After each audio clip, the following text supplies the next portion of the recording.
শীতের দিন আমার বোনের বাড়িতে বেড়াইতে গেছিলাম। পরে আমার ভাই কি কুমার বুঝছেন, আমার ভাই আমার পর আমার লগে একটু মজা ফাজলামি করছে। আপন বিয়াই এ কি কাজ করলো মেয়েটির সাথে? মেয়েটি তার বোনের বাড়িতে বেড়াতে এসেছিলেন, কিন্তু সেখানে এসে তার বিয়াই তার সাথে এমন একটি ঘটনা ঘটালেন যেটা শুনলে আপনারা হয়তো অবাক হয়ে যাবেন। বোন এসেছে বোনের বাড়িতে বেড়াতে, কিন্তু সেখানে এসেও বোন সেফটি পেল না, বিয়াইয়ের আক্রোশের শিকার হলো। তো সুপ্রিয় দর্শক, চলুন মেয়েটির সাথে কি ঘটনা ঘটেছে সেই বিষয়টি মেয়েটির মুখ থেকে সরাসরি জেনে নিতে চাই। চলুন মেয়েটির কাছে। শীতের দিন আমার বোনের বাড়িতে বেড়াইতে গেছিলাম।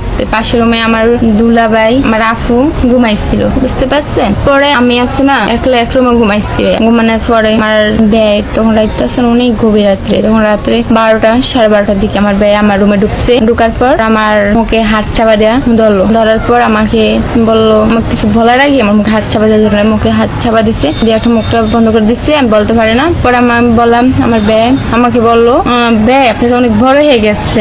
আমি কি হ্যাঁ ভাই, বড় তো হম, বয়স তো কম হয় না, বয়স তো দিন দিন বাড়ে, মেয়ে মানুষ তো বড় হতেই হয়। পরে আমার ভাই কি কুমার বুঝছেন, আমার ভাই আমার পর আমার লগে একটু মজা ফাজলামি করছে। সুপ্রিয় দর্শক, মেয়েটির মুখ থেকে বাকি কথাটা শুনলাম। শোনার পরে বুঝলাম মেয়েটি পুরো বিষয়টাই খোলামেলাভাবে বলতে পারলেন না, কারণ সে শরম পাচ্ছিলেন। আসলে মেয়েটি কি বলতে চেয়েছে নিশ্চয় আপনারা বুঝতে পেরেছেন।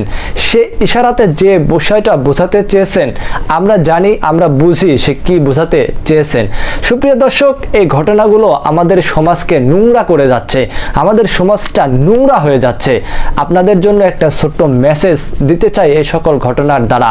আপনারা একটু চিন্তা করেন, যে কাজটা আমরা করছি সেটা যদি আমাদের ব্যক্তিগত, আমাদের পরিবারের লোকজনের সাথে ঘটে, তাহলে আমাদের বিষয়টা কেমন লাগবে, কেমন দেখা যাবে বিষয়টা। তাই যে কোনো ঘটনা ঘটানোর আগে একটু নিজের বুদ্ধিকে কাজে লাগিয়ে চিন্তা করবেন। আপনার জায়গায় যদি অন্য কেউ হয় আর সেই জায়গায় যদি আপনি থাকেন, তাহলে বিষয়টা কেমন দেখায়।